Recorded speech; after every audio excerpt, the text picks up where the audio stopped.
আসসালামু আলাইকুম। বহুল পঠিত আমার একটি কবিতা 'আদালত' পাঠ করছি Rabiul Mashrafi. Order, order, order. মুলতবি ঘোষণা করা হলো আজকের আদালত। পুনরায় শুনানির দিন ধার্য করে উঠে পড়লেন বিজ্ঞ বিচারক। শামুকের আবরণে পিঠ ঢেকে ধীরে ধীরে হেঁটে চলে আদালতি কাজ। ৪৫ বার একটি খুনের মামলার বিচারের দিন ধার্য হয়। মানুষের সাহায্য পরিত্যাগ করে আল্লাহর নিকট বিচার প্রার্থনা করলেন নির্দোষ আসামি। সুখের মানুষ বছর গণে, দুঃখের মানুষ দিন।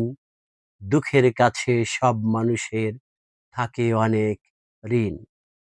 ১.৫ যুগ পর আলোচিত বিচারের রায় শুনতে থমথমে আদালতে কৌতূহলী জনতার ভিড়।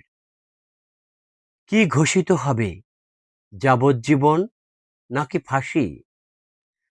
প্রিজন ভ্যান থেকে বেরিয়ে পড়া অসহায় আসামিকে নামানোর সঙ্গে সঙ্গে একটা কাক চিৎকার করতে করতে উড়ে গেল। একটা দুরন্ত কুকুর দৌড়ে এসে কামড়ে ধরল এক পুলিশের ডান হাতের আঙুল। হঠাৎ ঈশান করে মেঘ, মেঘে ভেঙে বৃষ্টি। কাঠগড়ায় জোর হাতে দণ্ডায়মান আসামি। আইনজ্ঞগণের হৃদয়ে বিছানো মমতার ছলছল চোখ। পিতা তার কাইমনে তসবি জপছে, জননী আগেই সন্তানের শোকে শয্যাশায়ী। ঘরে রেখে আসা স্ত্রী ব্যর্থ অপেক্ষার পর সে এখন ধনাঢ্যের ঘরে ৩ সন্তানের পুষ্পিত জননী। আজ আসামির সাজা পরোয়ানা জারি করা হবে।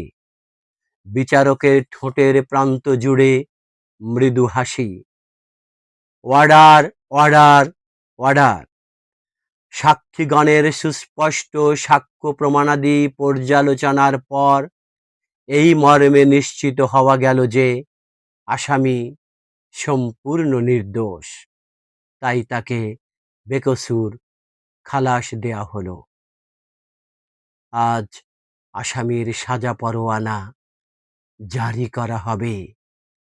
বিচারকের ঠোঁটের প্রান্ত জুড়ে মৃদু হাসি। Order, order, order. সাক্ষীগণের সুস্পষ্ট সাক্ষ্য প্রমাণাদি পর্যালোচনার পর